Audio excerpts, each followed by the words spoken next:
Shalom, everyone, and today we're going to study the secrets, the amazing, powerful secrets of Passover. What is really Passover about? And these whoever studies that secret is amazed because there is no connection almost between the traditional Passover and the Kabbalistic Passover. The actions are similar, but when you have the association, the understanding, this is something totally amazing, beyond amazing. So let's start this amazing idea of Passover. First of all, we have to understand what Rabbi Isaac Luria, the great Kabbalist of Tzfat, 16th century in the northern part of Israel, and he was teaching some of the greatest, most amazing teachings of Kabbalah, based on the Zohar, of course, but he brought it down into a language in which we can understand so much better. And what Rabbi Isaac Luria is teaching is that when there is an event of a great, very big magnitude of power, it is being impressed on the dimension of time. And therefore, the Hebrew word for holiday, Chag, means making a circle, which means every time when the year has made a complete circle, then the same power that was recorded on the wheel, on the circle of history of time, the same power will be broadcasted again. And therefore, every holiday in the biblical calendar is basically a broadcasting of an ancient power force that was impressed and recorded in the on the disk of time, on the dimension of time, and therefore we have the capacity, the ability, how to draw it down. That's why the biblical definition of a holiday is Mikra'ei Kodesh, calling the holiness in. That's how you call the holidays. How do you call the holiness in? So, on Rosh Hashanah, the Hebrew New Year, then you do it with the shofar, with the ram's horn. On Yom Kippur, it's a fasting and a prayers. On Sukkot, you have the sukkah, the lulav, the etrog, and so on, if you get the idea. On Hanukkah, it's a candle. On Purim, you have the reading of the Megillah. So, when we come into Passover, first of all, we have to understand what kind of power, holy power, has revealed itself in that amazing event that changed the history of humanity forever, some 33 centuries ago, when we are talking about the Exodus. So in order to understand what really happened in the Exodus, we just have to start to read the original source in the Torah, and you will see, if you read it properly, you will realize that we basically were living by a myth that is really not true.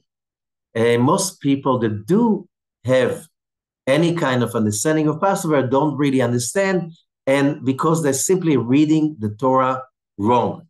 So I'll explain it together with the text of Rabbi Isaac Luria and the original text in the Torah in the book of Exodus.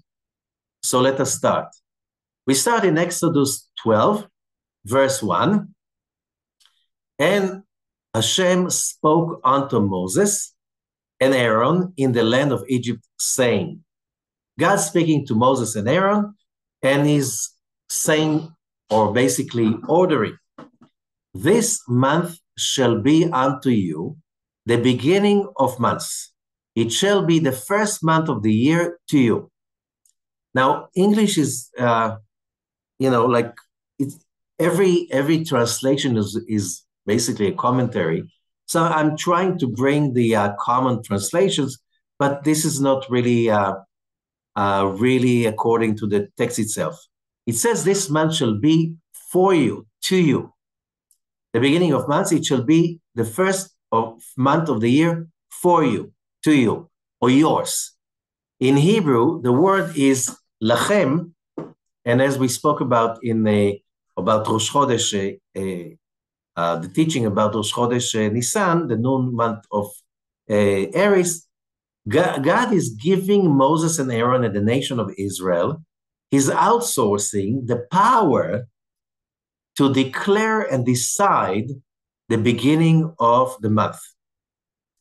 And this is really important because if you're going to fight the great magical empire of Egypt, because I don't know if you ever connected that, but after all the excavations in Egypt and finding the pyramids and the mummies and so on, and all the movies that came out about the black magic that was really dominant in every aspect in the Egyptian culture. You want to control and to win such a power that is not just culturally powerful, militarily powerful, by every aspect. They were also obsessed with black magic. And the black magic of the Egyptians was really powerful. It enslaved the Israelites for centuries. And, you know, slavery is a state of mind. The fact that you agree to be abused, that your rights are going to be taken away from you, your right for property, your right for freedom, for your time, for everything, for your wife, for children. Your children can be taken away from you and drowned in the Nile.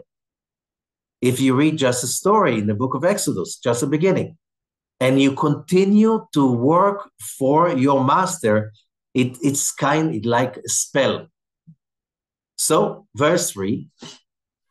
So in order before that, so we have to understand that you want to control Egypt, you want to be stronger than Egypt, you have first of all to go above the dimension of time, and especially that the main god of Egypt was the god, the idol Ra, and he was the ram god. Okay? And ram is Aries, Taleh in Hebrew, the sign of Aries, the first month of the year.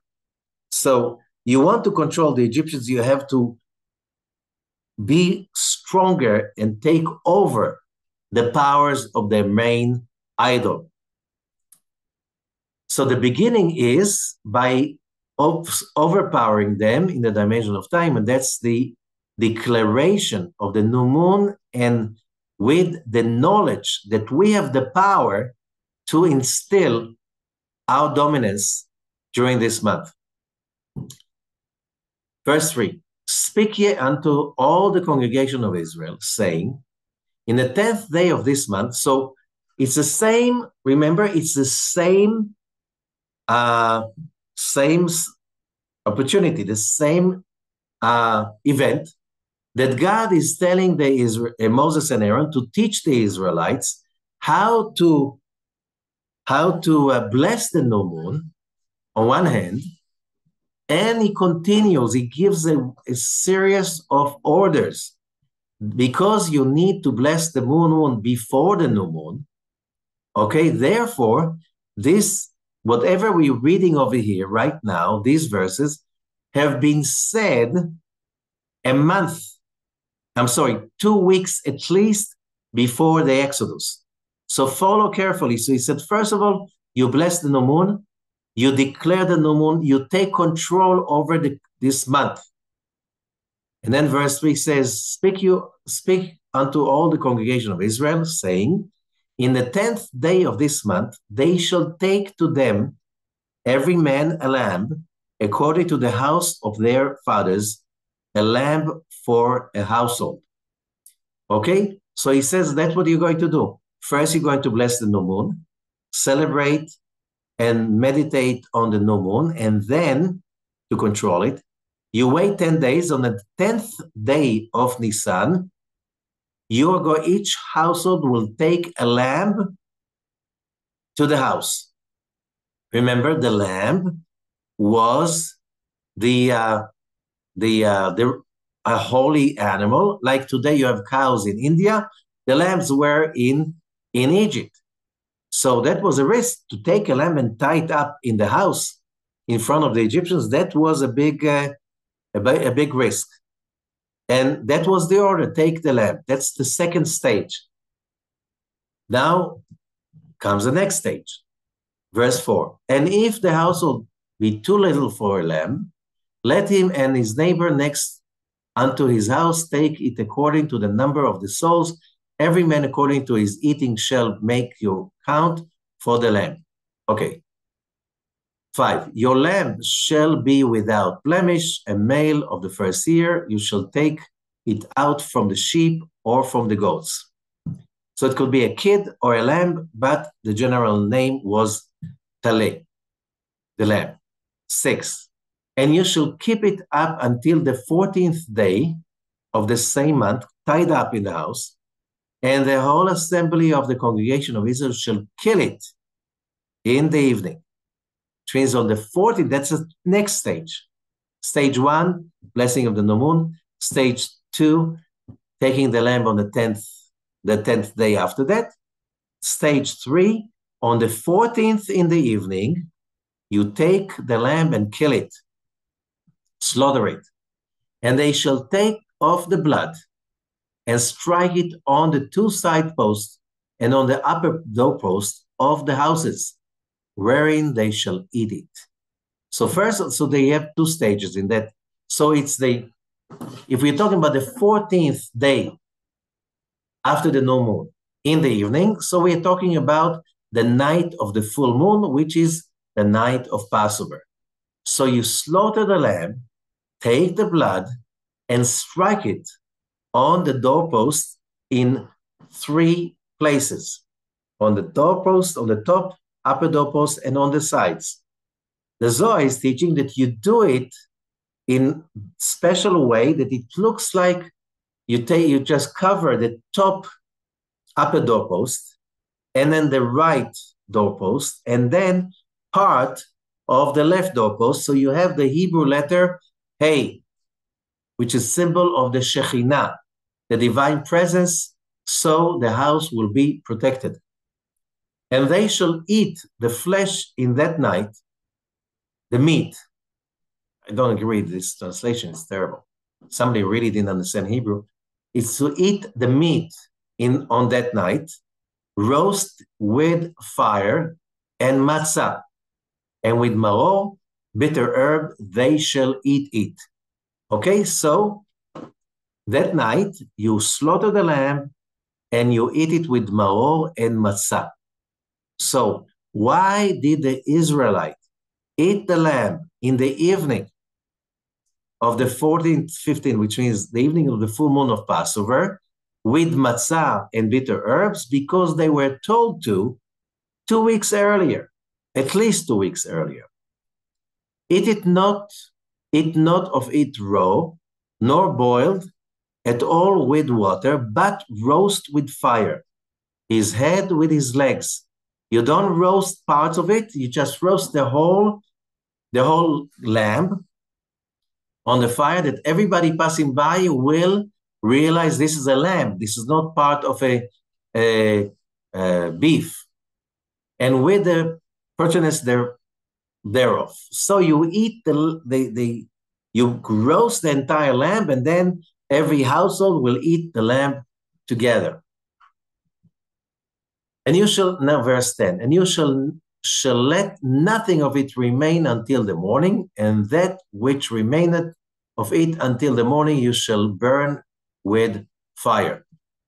Which means they stayed in Egypt till the morning. You read it later on, the Exodus, they left only in the morning.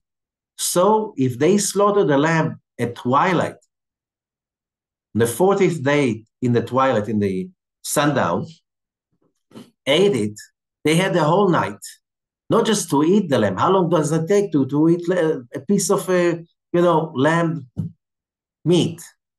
And then how long? You have the whole night till the morning. You can bake so much bread at night. They didn't bake bread. Why? And thus shall you eat it, with your loins girded, your shoes on your feet, and your staff in your hand. And you shall eat it in a haste. It is Hashem's Passover. Passover to Hashem. Pesach hu LaHashem. Pesach. Why? If they had the whole night and they left only in the morning, and whatever was left over, you can't burn it if you're on the run. You have to have a bonfire. So they had to do it till the morning and then burn the leftovers. Why haste? For I will pass through the land of Egypt this night, and I will smite all the firstborn in the land of Egypt, both man and beast, and against all the gods of Egypt I will execute judgment. I am Hashem. I am the Lord. And it goes on. Number 13. And the blood shall be to you for the token upon the houses where you are. And when I see the blood, I will pass over you. That's why the name Passover. And the plague shall not be upon you to destroy you when I smite the land of Egypt. Why God needs a mark on the door if he's God? Doesn't he know everything? 14. We'll answer all this. And this day shall be unto you for a memorial. And you remember, this was said at least 2 weeks before Passover. This day will be a memorial forever. You shall keep it a feast to Hashem throughout your generations. You shall keep it a feast by the ordinance forever. 7 days shall you eat unleavened bread, matzah. Even the first day you should put away leaven out of your houses. For whoever eateth leavened bread from the first day until the 7th day, the soul shall be cut off from the congregation of Israel. 16. And in the first day there shall be a holy convocation, and in the 7th day there shall be an holy convocation to you. No manner of work shall be done in them, save that which every man must eat. Which means you can cook the lamb or roast the lamb. That only may be done for you. 17, verse 17, and you shall observe the feast of the unleavened bread, Chag HaMatzot, the holy day of the Matzot, for in this selfsame day have I brought your armies out of the land of Egypt. Because God is promising, in the morning I'll get you out of Egypt. Therefore shall you observe this day in your generations by an ordinance forever, the holiday of the Matzot, which means not just that they didn't, so why the bread did not have time to rise, to leaven? Because they were told 2 weeks earlier not to let it leaven, and they were told it will be like this Passover for generations to come. Okay, so what do we get out of it? What is the meaning? What's the whole story is about? Why is that story of Passover the holiday of freedom? Eternal freedom. And what can we get out of it today? So let's dive into the text. And so that will explain all the questions that we asked before. So I'm reading from the Arizal, the Gate of Meditations, chapter 1, about Passover. And over there, Rabbi Zakuri is explaining that the background of the story is that God has a plan. And the plan is that after the sin of Adam, humanity had to go through a process of growth and cleansing, because the purpose of the creation is that every human soul is going to reach completion, fulfillment, bliss of God, and connecting to God, every human soul. However, after the sin of Adam, the fall of Adam, Adam broke into many, many sparks that became the souls of humanity.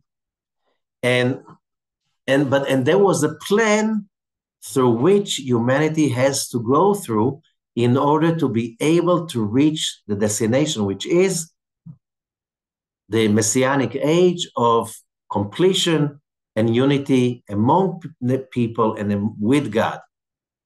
So it is known that our sages taught us, says Rabbi Zakluria, that the early generations, like the generation of Enosh and the generation of the Tower of Babel, they were so sinful that they drove away the Shekhinah to above the seventh heaven because of their sins and mostly idol worshiping and dark magic.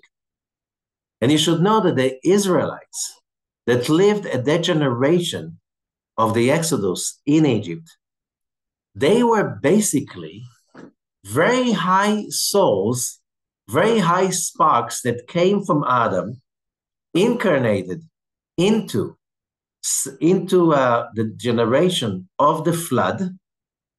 They were the most sinful group of people that created and brought upon humanity the flood, and they were erased by the flood. They came back, and again they were very sinful, and they created the Tower of Babel. The same souls incarnated again. They were very powerful. They had a lot of knowledge. They were connected to the Sephirah of Dat. And you should know, says the Arizal, that souls, it's like gold. Gold, that you get the gold out of the quarry of the mine, gold mines. When you get the gold out, when you quarry the gold, it doesn't look like gold. It's dirt. It looks like dirt. It does, and therefore, the goldsmith has to purify the gold or the silver. The same story. How do you do that? In an iron furnace, and that's why the Torah calls Egypt the iron furnace. The terrible suffering and misery in the centuries of misery of slavery in Egypt were like purifying the gold with all the terrible sufferings the Israelites went through over there. Because like, it is the same as the iron furnace, that you put the ores of gold inside the furnace, the iron furnace, then you get it really hot.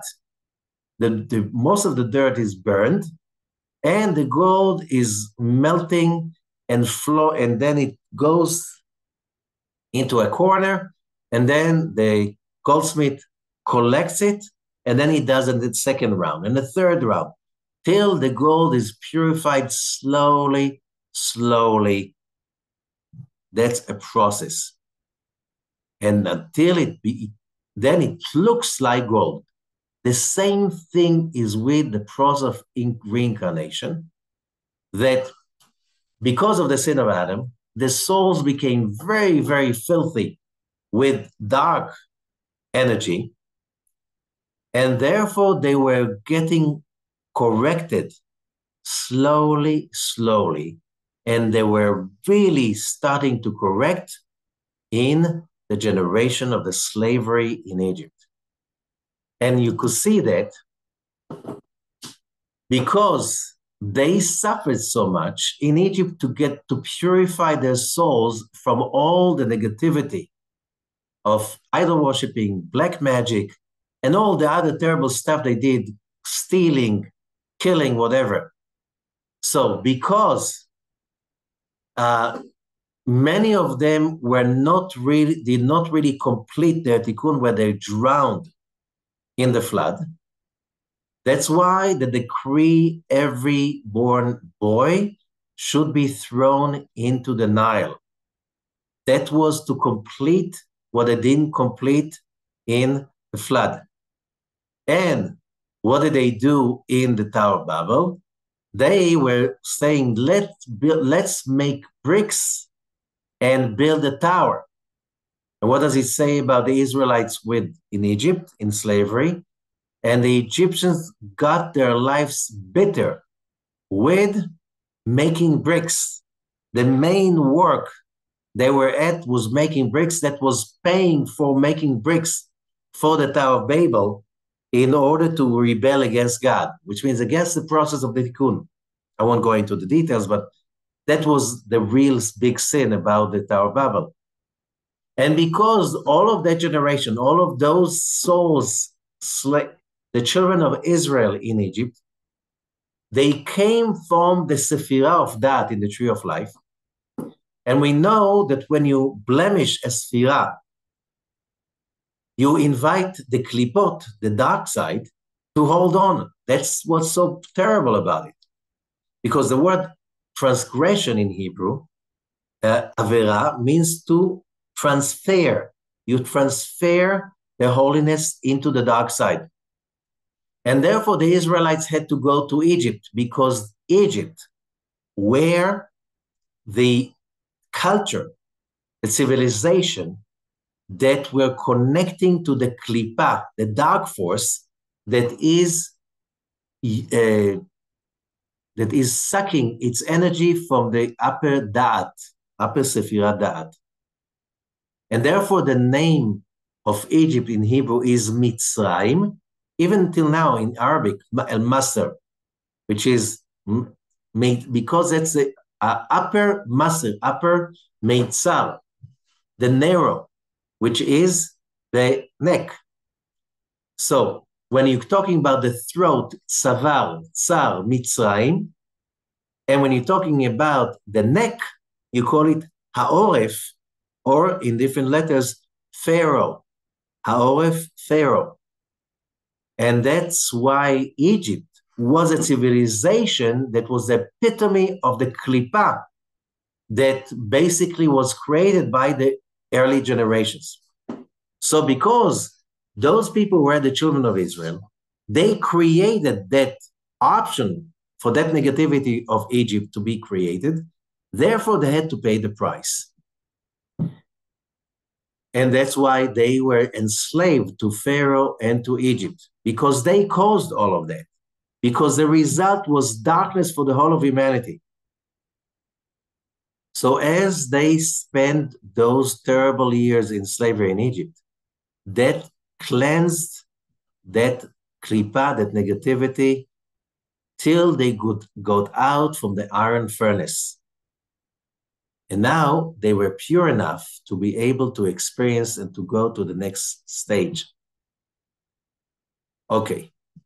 Now, and another thing is, and because the strength of the darkness of Egypt was so powerful, and they were holding on to such a high, remember the Shekhinah went up above the seventh heaven.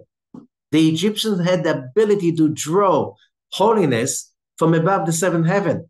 And the result is that all the Sephirot of the holy name of Hashem went up. It's like the same thing when you have in every electrical company, when somebody has a short circuit in the house, there's a system that pops. So the short circuit is not going to spread all over the network. Same thing in the supreme system of the Sephirot in the tree of life. Because the Egyptians were sucking the holiness from such a high level, all the Sephirot of holiness went up to disconnect like a drawbridge that you bring it up, so the Egyptians could not take too much power and destroy the universe. And they were aiming there. They wanted to control the universe with the pyramids, with all of their witchcraft and the idol worshiping. So therefore, the result was that there was no way to connect to the drawbridge that is manifested, that is represented by the name of Hashem, the Tetragrammaton. That is the big secret. So, when Moses had the vision over the burning bush, and he realized this is about the exile in Egypt, Moses thought, that because the blemish is in the Tetragrammaton, and because the Tetragrammaton numerical value is 26, and because that is divided by 10 Sefirot, so Moses was sure that the exile must last 260 years to correct the blemish on the 10 Sefirot of the Tetragrammaton. And that's why it says, and God saw that Moses came to see. But the word came is not a normal word. It means went astray. The word is sar. Sar is the numerical value of 260. Moses was sure that it needs 260 years for the cleansing. However, on that year, it was only 210 years. So Moses was very sure that there are 50 more years till the redemption. And he made a mistake. That's why when God said, Moses said, who should I say send me? And God said, Eheye asher eheye. Wrongly translated, I am what I am. Eheye is one of the names of God. And that's a name that is above the seventh heaven. Eheye. A numerical value 21. And 10 sefirot of it to 10. Because the name of Hashem, the drawbridge went up to Eheye. Over there, that's why the tikkun was in Eheye. That's why it was 210 years. It's all math. And Moses didn't get it. That's why he was like, what's going on? It was totally against his perception. He was not ready for that because he misread, with all his wisdom, he misread the reality. So God said to him, no, you had a mistake in your calculations. It's not in 50 years. It is now. Now you go and take them out. That's why he said, Eheye asher eheye, I am Eheye, and tell them Eheye send you. Okay? But Eheye could be I will be in English. You can also use that, but that's not the meaning. It's one of the names of God. That is the name that relates to that level above the seventh heaven, where the tikkun was right now. And Pharaoh, the wicked, was a great sorcerer. Nobody liked him. Why? There were no ethics over there. If there was another sorcerer in Egypt greater than Pharaoh, he will kill him and take over. No, no ethics. And he knew with his wisdom exactly that the drawbridge is up, that there's no way to connect to the Tetragrammaton, which means hope, mercy, believing in what is good. The world was in darkness.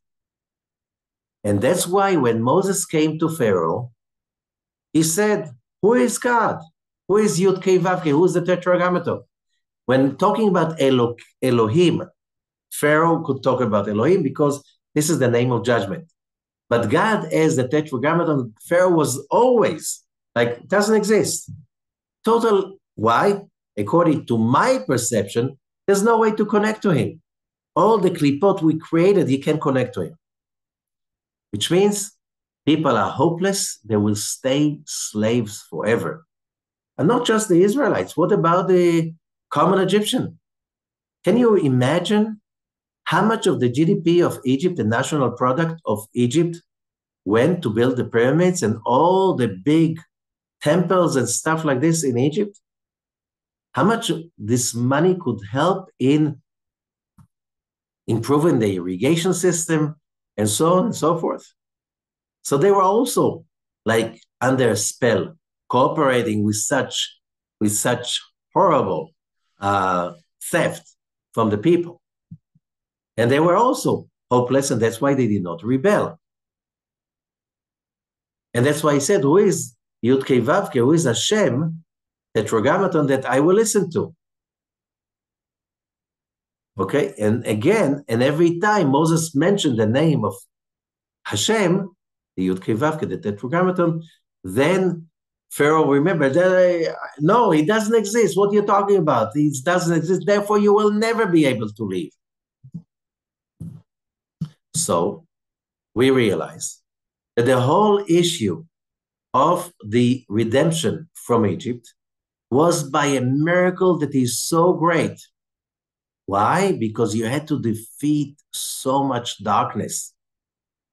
So because the nation of Egypt and Pharaoh, they were so much rooted in the upper da'at, okay, that created such a darkness, it was the only way to get them out, which means to make them think there's an option to be redeemed. God had to shine the greatest shining light that was ever shining to humanity on that night of the Exodus. Only thanks to that huge light, the Israelites could be taken out of the depth of darkness they were in and realize that freedom and redemption are possible, which means hope was born on that night. How did they do that? So, what the Rabbi Ezekiel is explaining, those actions they did through the instructions of the Creator to bless the new moon of Aries, to take the lamb physically, to hold the lamb and take it and tie it with that consciousness, I am right now going to control the power of Aries, the ram god of Egypt. On the 10th day, 10 Sefirot, like Yom Kippur, the 10th day on the 7th month from Rosh Hashanah. And that day was Shabbat. That's why it was Shabbat, the Shabbat of the greatness, because you need greatness to be able to do that in front of the eyes of the Egyptians. But remember, the Egyptians were after the 9 plagues. They were very run down. They could not, and that was a big miracle on that Shabbat, that they did not do anything to the Israelites, showing everyone, we're taking your gods and we tie it up symbolically, that we are not going to control your gods and your source of power. Then slaughtering the lamb on the 14th in the evening with the intention to slaughter the god of Egypt. And then, because ram, the Aries, is a fire sign, roasting it on open fire with the intention to destroy the fire of Egypt with the fire of their creation. I don't know if you realize, but this is like, you think about hundreds of thousands of Israelites doing it at once. This is the biggest voodoo ceremony in the history of humanity. Hundreds of thousands of people doing that at once in the same moment with the same intention to control the gods of the Egyptians and to destroy them. And when they did it, they did another thing. God, after they destroyed that power, God awakened from above the most awesome power ever revealed on earth. This power was the light of Chokhmah with so much intensity, and that light was injected into the system. Remember, the Israelites were doing what? Slaughtering and roasting and eating the ram. Okay? That created such an injection of energy, what is called EMP. They say the doomsday weapon is to explode a bomb above a country. It's not going to destroy the country, but the magnetic wave that is going to be generated with that bomb is going to fry any electric circuit in a big diameter, which means every computer, every cell phone, every computer of a car, gas station, power station will be burned. There won't be electricity, no water supply, no phones, network, nothing. The whole country goes back to the Dark Ages. You have right now to burn wood in order to get warm, to make a bonfire. You can't use anything else. Everything that is based on electric circuits is burned, fried. The network of Egypt was based on the firstborns. They were raised from being babies to be the priest. They were raised and taught the wisdom of their witchcraft and idol worshiping. If you're talking about a network, it's like if you're talking about the power of the internet, but the power of the internet is not the wires, it's the servers. That's where all the power is centered. The firstborns were the servers of the Egyptian dark net.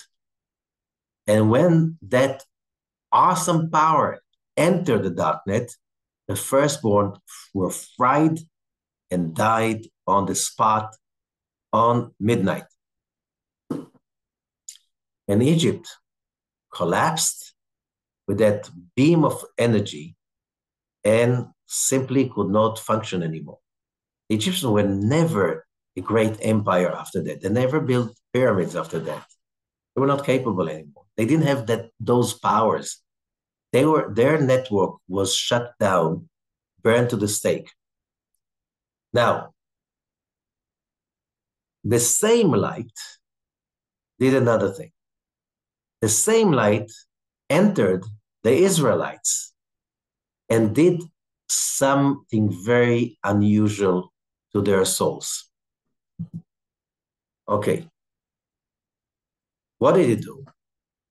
That it gave them so much power, so they jumped, skipped, passed over all the levels of spiritual growth because they were in the bottom. They were slaves to Egyptians. They were in the bottom of humanity at that moment. And they skipped all the possible degrees of growth that is usually, as we read before, slowly, they skipped all the levels and reached the top in an instant. It was the only way to get them out of Egypt. To tell a slave, leave everything, get out of your home, and go to the desert, everything will be okay. Slaves, they need security. You know, why they don't leave the master's house? Here I have a shelter over my head. I have food on my table, not too much, but still I'm abused, but still I'm alive. Now to leave to the desert on my own, I'm not capable of that. It's like a bird that was born in a cage, and you open the door, it doesn't want to leave because there are prey birds, they're cats. It's like, I can be killed. How did the Israelites leave Egypt? The answer is they got this EMP, this like boost of energy, so powerful that they skipped, passed over all the steps of human growth to the top. And now they were in awe, in vision. Let's get out, prophecy, let's get out of Egypt and change the world forever. So it was the only way Moses could get them out. There was no other way. However, so why they weren't killed like the Egyptians? Two things. One, the matzah, the removal of the leavened bread and the eating of the matzah. And I'm reading from the Zohar, Parashat Bo, verse 166, whoever has Sulam Zohar. V'hainu shama Rabbi Shimon, and Rabbi Shimon said, where it says that on the first day you will remove sour, sourdough, that it's from the Bible, it's from the Torah. In Hebrew, it's called seor. Okay, that culture of bacteria that make the dough rise. That's called seor in Hebrew, sour in English. Sourdough, that's exactly what we're talking about. That's a bread that rises. On the first day, you remove, before the first day, you remove sour or leavened bread from your household. Because whoever eats any sourdough or bread that rose, what does it mean? So Rabbi Shimon is saying, sour or yeast, they're one level. They're all one. They belong to the dark side. They belong to the angels of the other nations. And we call it the evil inclination. The other side. Idols. Other gods. And that's why sourdough, yeast, and chametz, it's all one. Chametz, what does it mean? In Hebrew, it means sour. But in Hebrew, the word chametz means also to miss the opportunity. When do we miss the opportunity? When we have something happening to us. And instead of saying with positivity, certainty, love of God, and light and enlightenment, it's only a test. It's only opportunity to create a miracle, to rise to the occasion, and with excitement and love, face the challenge. If you do that, you are a hero. You are the man of God, a godly person. But if you don't, and you just badmouth the creation, why does that happen to me? Why is this evil person doing it to me? And what? You become sour. You're bitter and sour. And you also, the verb in Hebrew, machmitz, you miss your opportunity. You had an opportunity to turn the darkness into light, the failure into success. But you missed the opportunity. The word to miss the opportunity is also to sour it. So God said, says Rabbi Shimon, all of these years you were under the dark side. You worked for another nation. From now on, you will be free human beings. In order to be free, you have to disconnect from sourdough, leavened bread, because the frequency of the physical bread that is made from 5 grains, wheat, emmer, barley, oats, and rye. These are 5 grains that have gluten, which means that gluten is a protein that is present in these 5 grains. And therefore, when you make the dough and you knead the dough a lot, it rises. It's starting to rise. There's some fermentation happening, and the gluten creates a net of gluten inside the dough that allows the fermentation.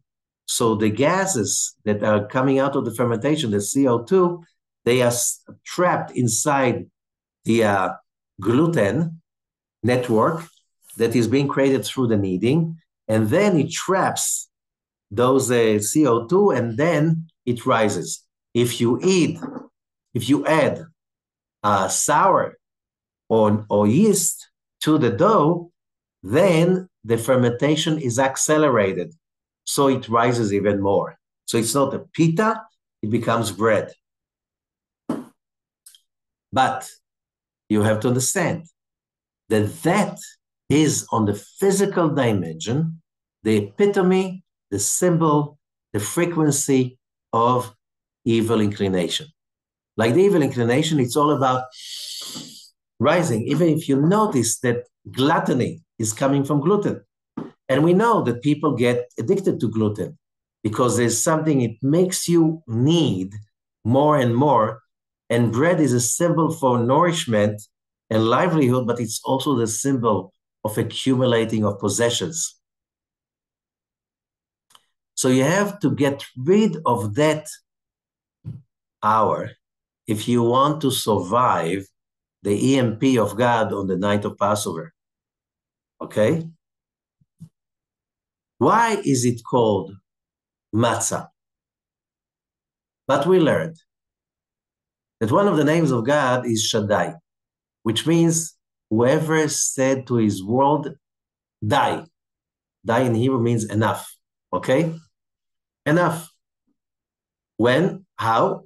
When the physicality was created, God has to say enough to limit the power, the expansion of physicality and physical illusion.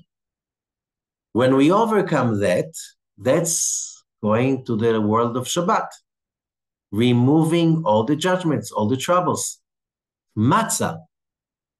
What is matzah? It's coming from the word tzimtzum. It's a tzimtzumized bread. How do you make a matzah? You take the same source of evil, grains with gluten that we mentioned before. You take them and you don't let them rise. From the moment they are being, first of all, from the moment of harvest, you have to make sure that the grains and later on the flour is not getting wet because then it's starting to rise. So you have to keep it dry. Then when you wet it, you have 18 minutes from the moment the water touched the flour to knead it, get it into the oven and get it complete. So we don't allow it to rise, to ferment, and to become chametz. So if you know a little bit about inoculation, how do you create an inoculation, vaccination? You take the disease, you weaken it, you give it to the person, and then he's immune to the disease. You take the grains, the dough of grain, but you don't let it rise. You bake it fast enough so it's quartered. And then you have a remedy that has, a matzah has the power to remove darkness, to remove evil inclination, to remove demons, to fight them. And that's why matzah is also, the meaning of the word matzah is also fighting, because it's fighting with the dark side of each person. So then Rabbi Elazar is asking his father, Rabbi Shimon Bar Yochai, that after he explained to him how, the power of chametz and leavened bread from grains, because the chametz is like a hint for the klipot, for the dark side, and you have to remove them and burn them. And you eat the matzah because the matzah is being called by the Zohar nehama dimhemnuta, the bread of faith. Because you eat it, your faith is getting stronger because the negativity is going away. So Rabbi Elazar is asking, so why do we eat chametz only 7 days a year? Why not the whole year around? And the answer is, for Rabbi Shimon, all days of Pesach, the 7 days of Pesach, they are the root for all our fights against evil inclination of the whole year. But the real tikkun is in the root level. If you've corrected in the root level, you don't need to be careful that much during the rest of the year because you got the power to overcome. And basically, we human beings, we're here in this physical world to overcome the dark side, not to stay away from it. Which means, whoever is really careful about in Passover, about not eating chametz, and to eat the matzah and maror and all what is on the seder, he gets a level of freedom from the evil inclination from the whole year round, because you just harness the power that is being transmitted, broadcasted every night of the full moon of Aries every year. And if you do that, you have freedom from the evil inclination for the whole year. And that's why they say whoever is really careful doing the Seder with everything as recommended, he is not going to sin the whole year round. How can you do that? The question is, the debate of the sages. I'm just reading from the teaching of Rabbi Nissim Peretz that he made my teacher and great Kabbalist, one of the greatest Kabbalists of this generation. May he rest in peace. He took all those discussions of Kabbalists together. He said, but you want to say that somebody who really celebrated Passover properly won't have evil inclination? And the answer is, of course you have evil inclination because you have the job to fight it all along the year. You'll have fights, you will have round 1, round 2, and so on, but you will win. You have more. The more you connect to Passover, the more chances you have, the more power you have to win. Because if you win in the source level, it will be so much easier to win along the year. So, what do we do? In the night before the Seder, there's a tradition to take pieces of bread, not too big, small, wrap them in paper, and take 10 pieces and spread them around the house. Why 10? Corresponding to the 10 Sefirot of the dark side. Okay? It shouldn't be too big, it should be small. Okay? So the dark force is not going to get too much. Put them in a paper bag, and then you should hide them on the floor around the house. So the head of the household, during the checking of the chametz, he will be looking around for the chametz. When he finds them, he collects them, and you have to meditate that you are really collecting all the powers of darkness and evil from the house. Or according to the 10 Sfirot, from bottom to top, from Malchut all the way up to Keter. Okay? And by doing that, you are really removing the darkness from yourself and from all the household. Okay? Should be really careful that the person who hides the pieces of chametz writes wherever the pieces are, because once we didn't do that, and it took me till 5 o'clock in the morning till I found the 10th piece. That was really tough. It should be in places that are not that secretive. It's not shouldn't be too hard to find. It's just the ceremony of collecting all of that stuff. Okay, another thing that is very important is we know the words of the Rabbi of Brisk that says that all the mitzvot are easy to observe of the night of Passover. They're not that complicated. But there's one thing that is very hard to observe, which is that every generation, a person must see himself like right now, you're getting out of Egypt. You have to see yourself like you're right now being redeemed from your own Pharaoh. We are not just doing it as tradition. Oh, once upon a time, thousands of years ago, the children of Israel left Egypt, and right now we tell our children, you see, because thanks to that, we're still Jewish. No, this is not a story. You have right now the power that they had on those days, on that day of the Exodus. You right now get the power to redeem yourself from your own Pharaoh, outside of your own Egypt, outside of your own slavery. So every person must feel that whatever we do on this Passover, it's not just a memorial thing, tradition. You really have to work to feel that when you collect the pieces of chametz, when you eat the matzah on the night of Passover, when you chew up the maror, you're really achieving redemption and removing the darkness from yourself. Now, the collecting of the pieces is on the night. The time to do it is after sundown, the night before the Passover, the Seder, and then After that, there's a text that you say that you annul all chametz in your life. In the morning after, you burn all the chametz, you burn it up, and you have to meditate that by doing that, you're really eliminating the chametz, the metaphysical chametz, inside ourselves. The Holy Zohar is teaching that by burning that chametz, we should meditate and contemplate that we are right now making the dark force of Satan all over the world weaker. Why is it weak? Because we destroyed our own. Now he has less power. Now, where do you find the text how to do it?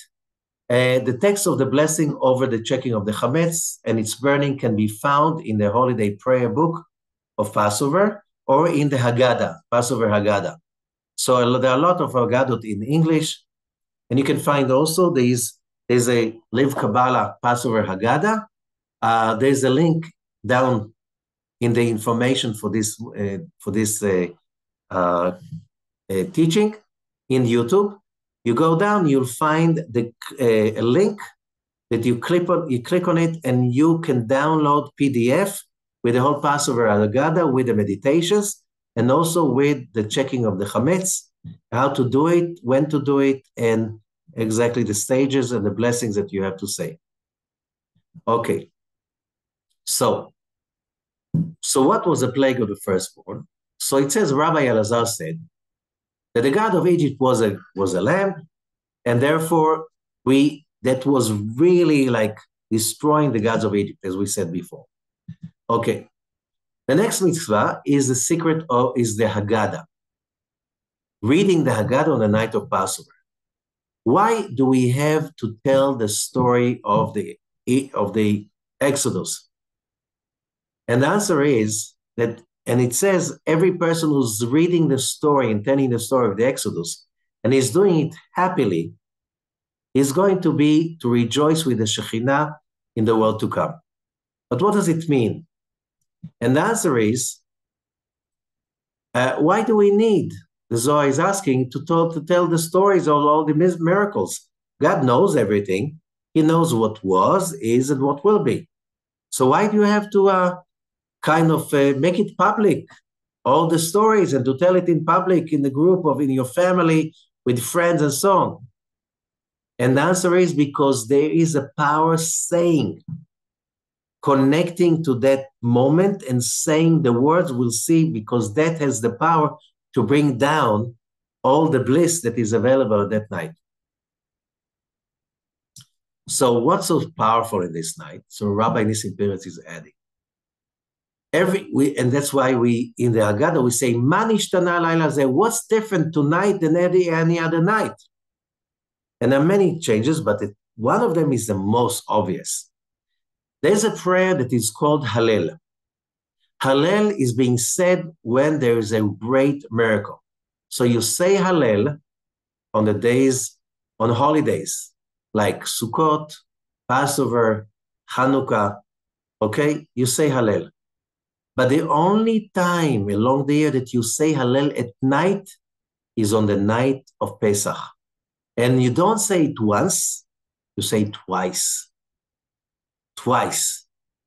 Once in the evening prayer, evening holiday Passover prayer, and then a second time during the reading of the Haggadah, which means there is such a high level of revelation at the night of Passover that does not exist even in the morning of the other holidays. It's not a simple night, very powerful, special night. And that hints to what the sages said, that that night that the Israelites celebrated whatever they said, the night of the Exodus, the light that night was shining like the middle of the day in the middle of midsummer. And simply, that was like great light that night. So what Rabbi Zachary is saying, it was a spiritual illumination. It's spiritual illumination from the upper world that shined so strongly that it lifted up the Israelites to the level of prophets. When they saw the vision of freedom, they left without even thinking twice. You know, when you have a vision and you're so inspired and you're high in that vision, you don't think about little details like what we're going to eat in the desert. They didn't have food. They got the manna. But if that was, a Jewish community today, just a second, nobody leaves. Let's have a committee and let's have a business plan. And you should have few business plans. And what catering are you taking out to get to the desert? Are we going to eat? And then where are we going to find water in the desert? They left just like this because they were so high. They were free of worries. They knew everything will come out right, and it came out right. So Rabbi Peretz continues, and that night the Zohar is teaching us there is such a union between the Shekhinah in the upper world, not at all according to our level, usually. And usually, as I said before, in order to reach a high level of spirituality, you need to go through different stages. The first stages is called Mochin de Katnut. The second is called Gadlut Rishon, and then Katnut Sheni.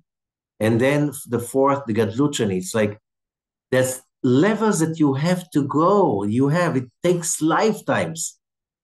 All of these levels we skipped. Pesach passed over them. Otherwise, we will never be able to get out of it. So, the lights of redemption come every year on the night of Passover in two stages. During the evening prayer of the Passover night, it's the internal lights of that redemption. And during the Seder itself is the surrounding lights. Why? Because we do physical actions for that. That's why the same way, why the Israelites had to put the blood on the door. And as Zohar is saying, why God doesn't see everything? Yes, God sees everything, but you need to do something from below in order to awaken something to above. This is the law of this world. Between somebody calls you, you have to answer the phone if you want to talk to him. Yeah, the call is there on the air, but it's not present in your own reality unless you answer the call. Okay? So, same thing, when God is sending that light every year in the night of Passover, we need to do actions in order to bring it in. Otherwise, it is Passover. All of this intense light pass over our heads. And for us, it's just a simple day. We don't feel any difference. Same thing. What's the difference? It's the same.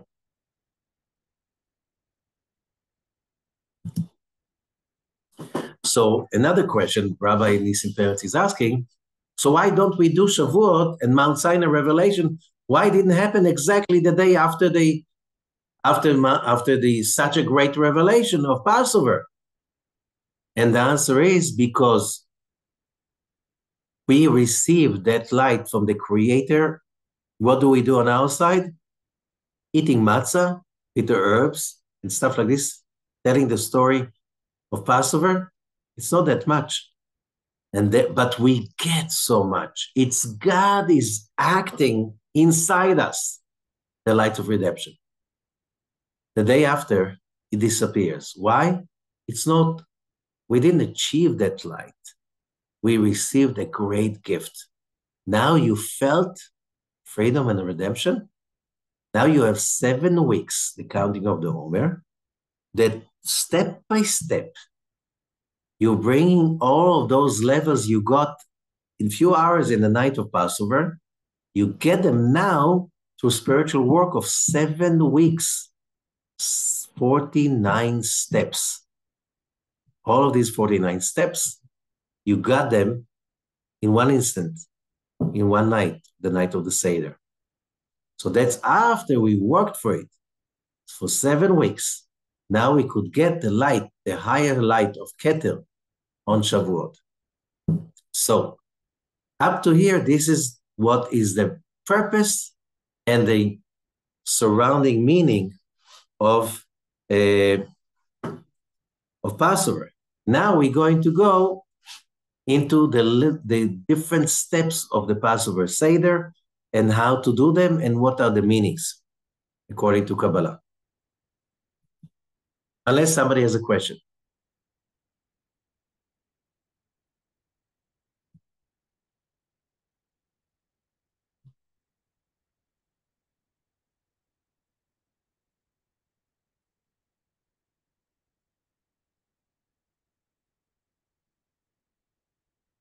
Somebody asked about the picking of the chametz. Usually one of the people of the household hides the chametz and another person is looking for it. Usually the head of the household is looking for the chametz and he's doing it for the whole household. But if you live by yourself in a house and you have nobody, you can put away the 10 pieces and look for them with a candle. You do it with a candle. Why turning off all the lights, waiting till it's dark? Because the candle is connection to spirituality. We're using the candle to connect to the spiritual aspect of collecting the chametz. If it's just to collect physical dirt, turn on all the lights. You're not allowed to do it. You have to use a candle to look, because it's a meditation. The meditation of removal. By symbolically collecting the 10 pieces of chametz, it's removing the 10 sefirot of darkness from within ourselves. Okay, anyone else has a question? Yeah, I have a question, Rabbi. You just said about the night of the redemption, that God was acting inside of us. So why do we need a 7 week if God was already making a completion inside of us? Why do we have to go to 7 steps to redemption? Because I'll explain it later on. I'll explain it in the next part. Okay. But if you can give it as an example, let's say somebody has a terrible infection, he's almost dead. He's brought to the hospital, he's in the ER, they realize it's a terrible infection. What do? They give him few IV injections of antibiotics, right? That is why on the night of Passover, we take 4 portions of matzah, like 4 doses.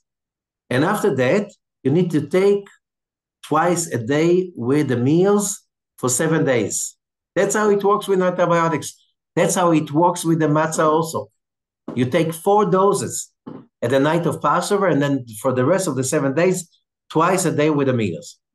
Like you're taking, it's a medication, okay? Because the first night is not enough. You need 7 days. First night is the first shot, okay? But there's another reason why 7 days. And also, why God said 7 days and 1 night is not enough. Okay, let's go into the stages of the Haggadah and the Seder itself. First of all, we understand that the tree of life, you have this 10 sefirot of the tree of life, okay? And we can find them in the Seder plate. When we prepare the Seder plate, we have to announce what we're doing. And the first part is to put the 3 matzot. Why 3 matzot?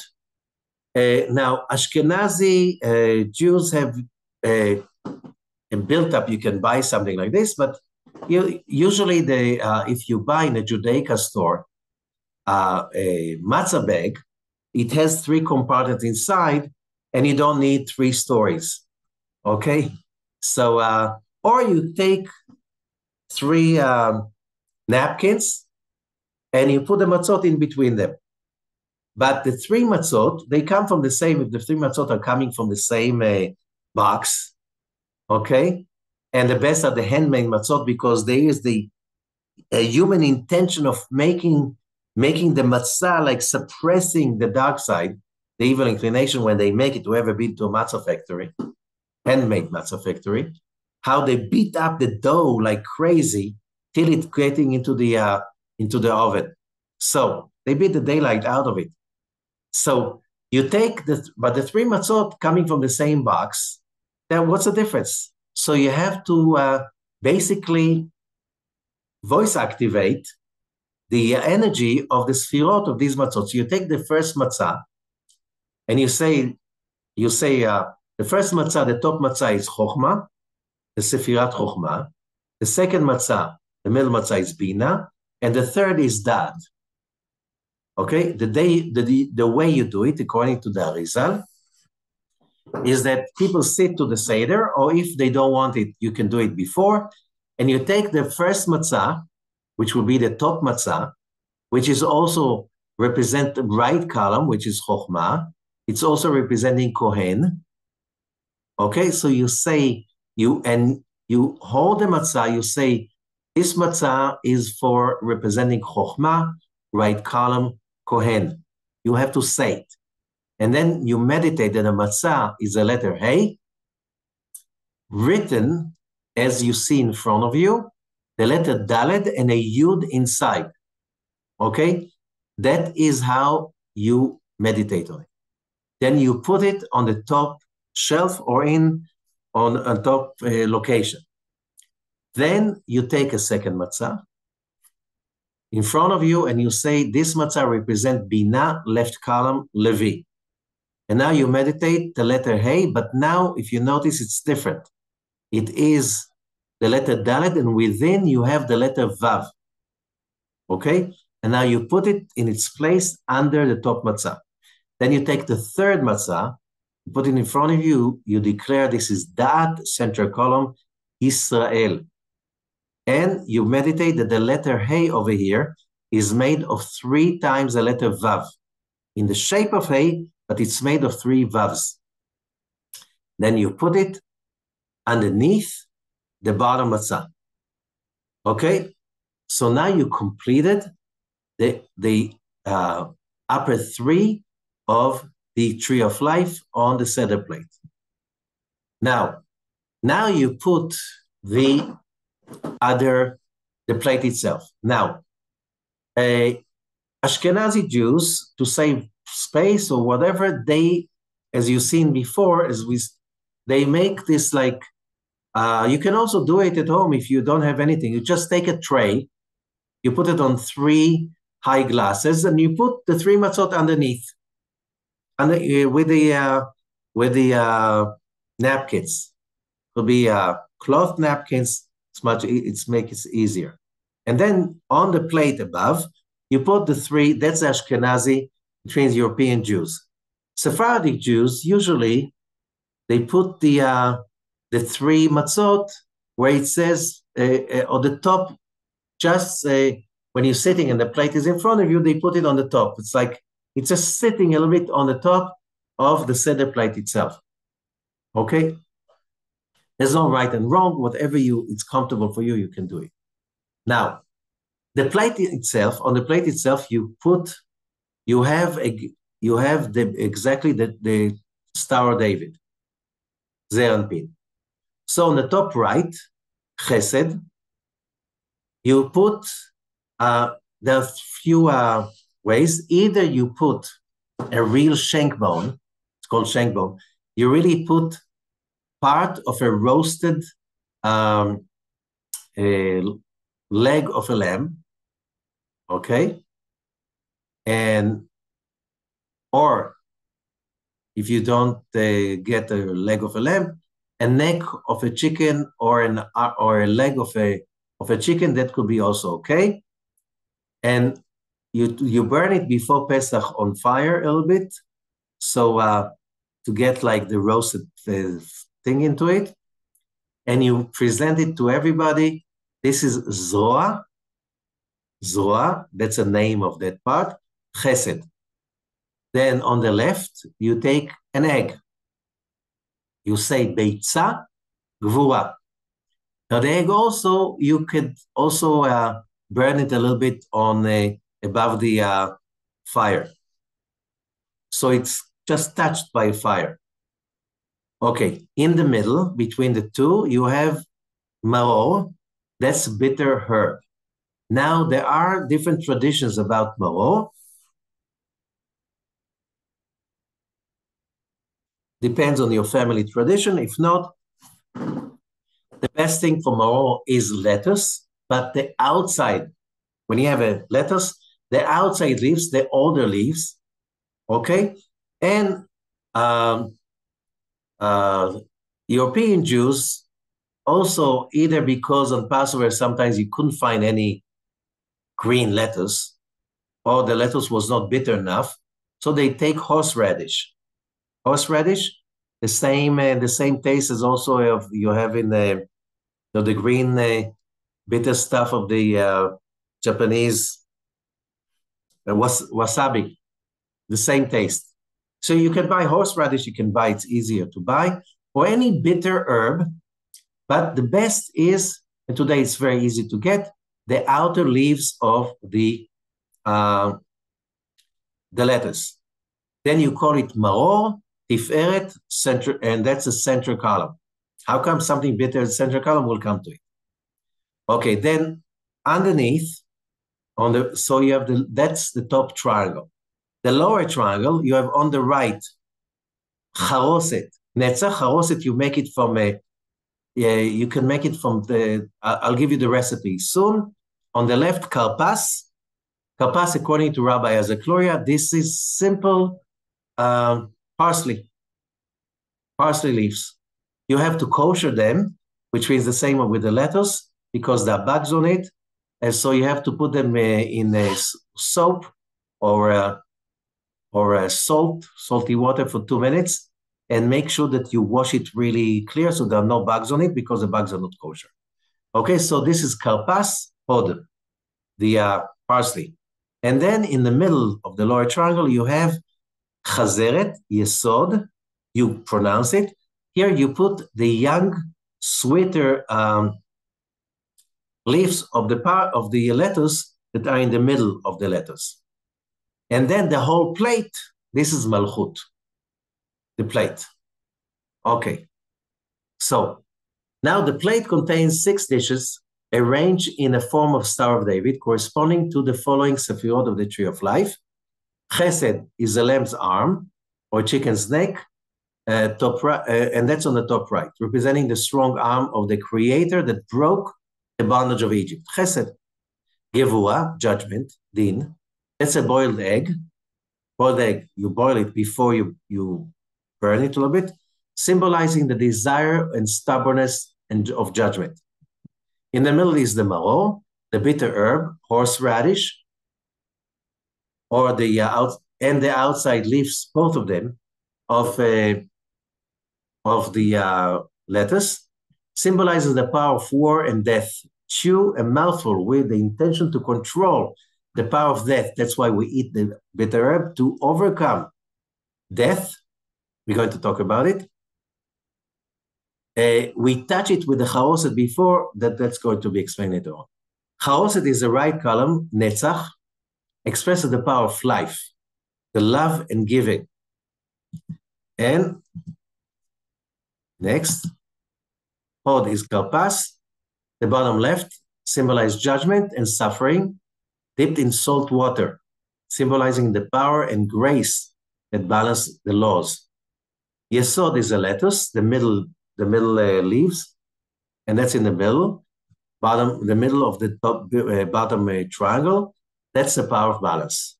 Malchut is a plate itself. Now let's go about the maror. Maror, the bitter herb.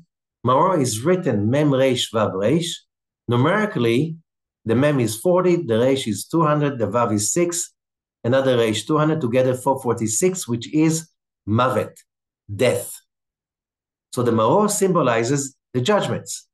When we chew it up, the intention is to overcome death. Free human beings are not afraid of death. They're not afraid of hardship. They're not afraid of pain, shame, and loss. Whenever they face it, they chew it up and they turn the judgment into success. They turn the negative into positive, the darkness into light, and the bitterness into sweet. That's why we chew the maror till we feel sweet. Now, it's amazing that in those bitter herbs, because there's some communities, they use some other, you can use also for bitter herb, those leaves, you have like these salad leaves that have like this taste of horseradish or mustard. They're also okay if you put them there, if you don't have the others. Lettuce is okay because they have this bitterness. But what's bitter in the horseradish and all of these bitter herbs, they have, scientifically, they found they have multi-sugars. They're called glycosides. When you chew them up enough, your saliva has enzymes that break them down into sugar. So it's really becoming sweet if you chew it enough. The Talmud says, don't spit it out, do not swallow it. Why? The same thing in life. When you face hardship, fight it. Don't run away. Do not suppress it till you turn it sweet. That's a victory over death.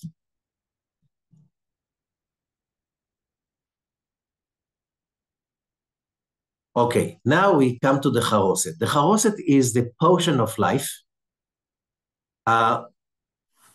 Many Jewish communities have different recipes for the charoset. It is sweet.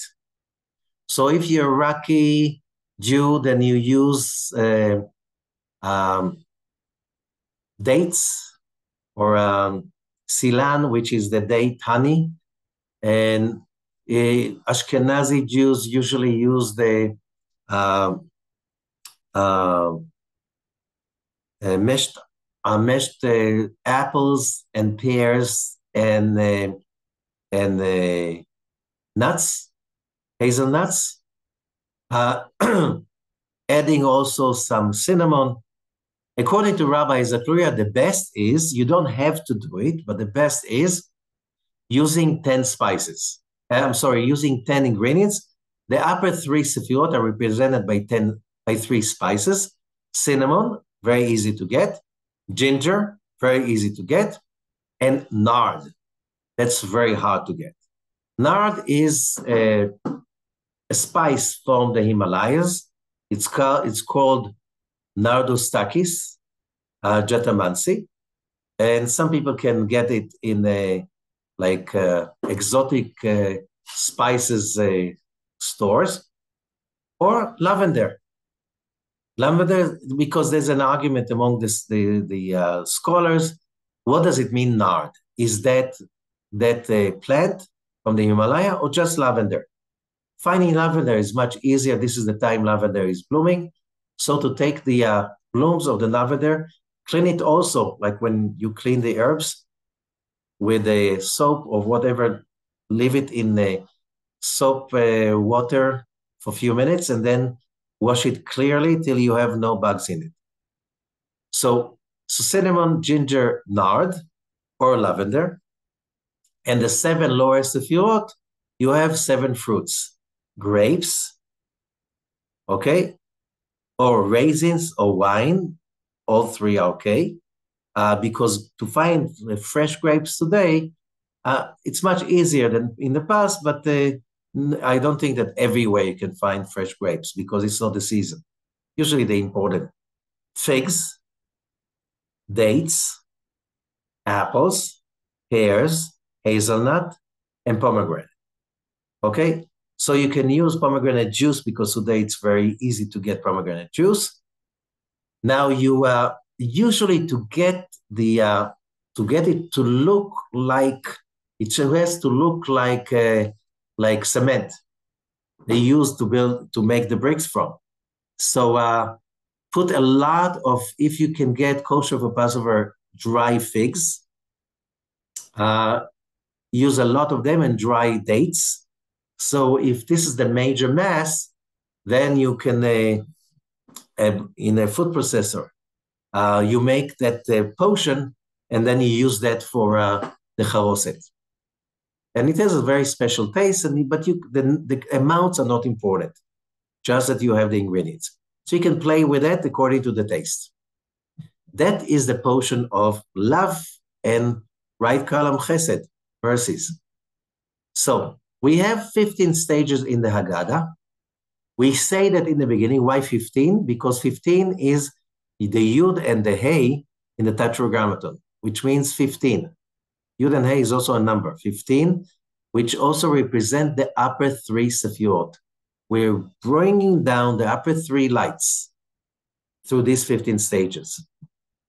Okay, now the first stage is Kadesh, the blessing over the wine. The first, we have 4 cups of wine during Passover, 4 cups of wine. And each one of the meditation is like you see over here. The first cup is for Chokhmah, second Bina, third Zeranpin, the fourth Malchut. Every time you see in the Haggadah 4, Youdkevitch, 4 levels. Okay, and you have the numbers next to each, which is the meditation of each frequency. Then you have we come to the matzot. When we eat the matzot, we eat 4 portions of matzah. What is a portion of matzah? It's called kazait, the size of an olive. But they say that in the ancient times, the olives in Israel were much, much bigger. So if the wine cups connected to Bina, to bring from Bina, 4 levels of Bina, Youdkevitch, that's Chokhmah, Bina, Zeranpin, and Malchut in Bina, then the matzah is 4 levels in Chokhmah. Same levels, but within Chokhmah. 4 kazait, which means we need to eat 4 portions of matzah. What's the size of a portion? It has to be the size of an olive in the ancient times. There's a discussion among the scholars, what is the right size? And basically the right size is, when you buy the matzot, factory baked matzot, they have a size, so the right size is something between, the minimum is half a matzah or 3/4 is the top. So in order to be sure, at least the first one should be 3/4 of the size of a baked matzah. In the rectangle matzah that you buy a machine baked matzah. This is the size. Okay, and if you eat, the best is to eat in the first choose like the handmade matzah, the same size. Okay, so in the first time when we eat matzah, then it's 2 stages, motzi and matzah. Then we should eat two parts. So together it's like 3/4 of matzah that will cover it, according to the scholars. Okay, and you have to eat it fast, leaning on your left to control the left side. Matzah numerical value is 135, which is Chokhmah and Bina together, to show how powerful the power in the matzah, to remove darkness. Now, when one of the first stages, Kadesh, it's the third stage, we take the middle matzah, we say halachmania, this is the bread of poverty. Ha is also hey. The Arizal says, remember it's hey, the letter hey. And then you break it into 2. You break the left column. You have to break the left column into 2. What 2? Remember, the hey is made of 2 letters, Daled and Vav. When you break into 2, you have a Daled and a Vav. Now, they don't have to look the same, but the bigger one is a Vav, because Vav numerically is 6. The smaller one is the Dalet, numerical value 4. So what do? After you break the matzah, that's a stage that's called yachatz, you put the small part back into its previous place, and the bigger part, you wrap it up and you hide it. That's called the afikoman. You eat it only at the last stage of the Seder, because the Vav is symbolizing Zeranpin, the spiritual level that grows during the night of the Seder. So that's why the most important part in the Seder is to eat the afikoman, that piece of matzah that was taken out and hid at the end of the Seder. In many families, the children are hiding the children are hunting for the afikoman, and now they hold it for ransom, and they don't give it till they get promise of big gifts. So the question is, if the kids are really irresponsible enough, so the afikoman doesn't break, it doesn't fall on the floor and becomes chametz. So you make your own, judgment. So now what we have over here. The top matzah is being eaten completely on the when we come to Motzi Matzah, the stage Motzi Matzah, we make the blessing on Motzi Lechem Min Haaretz and Asher Kitshanu Mitzvotav V'tzivanu Al Achilat Matzah. At this stage, you eat the whole, and now the head of the table makes the blessing and eats a piece of it, and then he takes little small pieces and gives to the people around the table, and you have to add another matzah, so it's the right amount. Okay, and that must be eaten within few minutes. Okay, so the energy comes in. Now, the middle matzah is also a piece from that matzah, the smaller one that we put back in the middle, is also being eaten by the head of the Seder and everybody. So when he gives around, he gives a little piece from the top matzah and from the middle matzah to everyone around the table. Okay. As we said, the small matzah, the part of the matzah that we took out, is going to be eaten in the stage that is called tzafun, almost the last stage of the Seder. And you have korech, you have the third matzah, the bottom matzah, that will be eaten at the stage that is called korech, meaning in Hebrew, making a sandwich. You make a sandwich, you take, again, the head of the Seder gives a piece to everyone, you make a sandwich, you put inside that piece of the third matzah, the bottom matzah, and you put also maror and let inside maror and chazeret, lettuce and a bitter herb, and you eat it, and it says in the Haggadah exactly what to do with that. Okay. So, and as we said, it's very important to say the words of the Haggadah. Pesach means also, pe means a mouth, sach means in Hebrew, it's a game of words.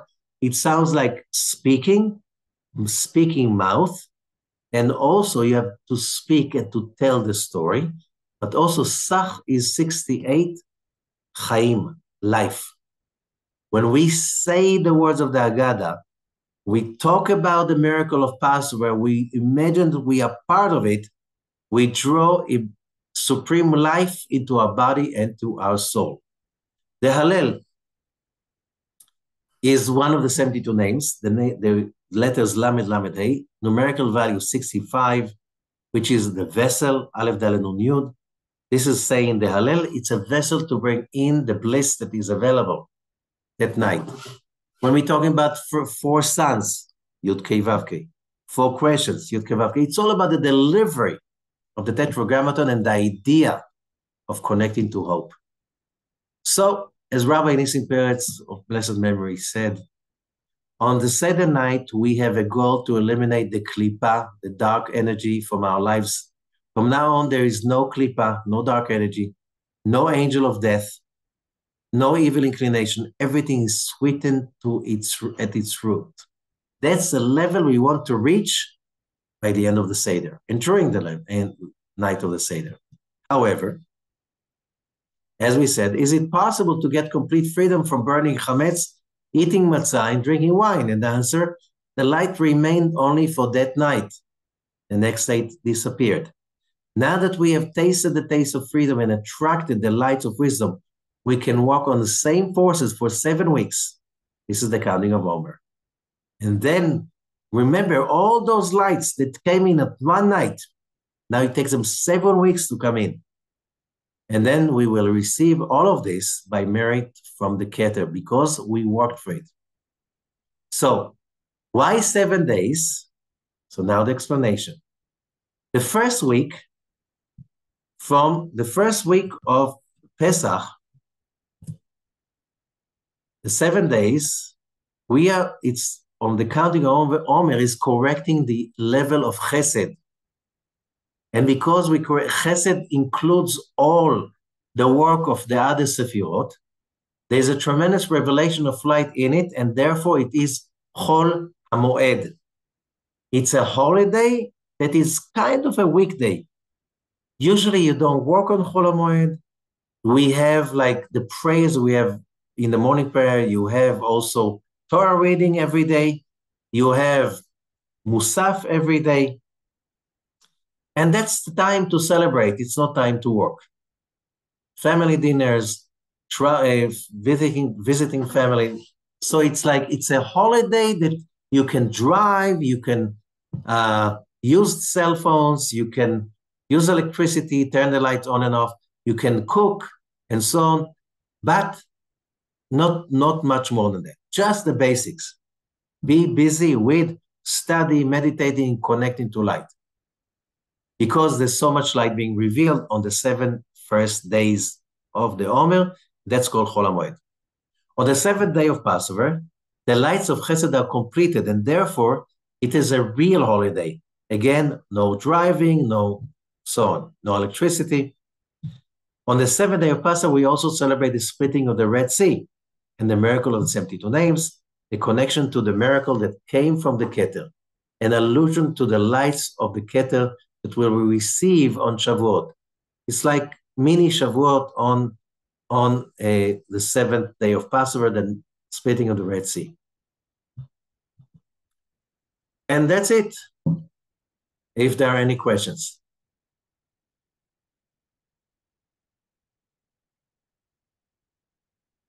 Okay, wishing happy Passover to everybody. Shaul,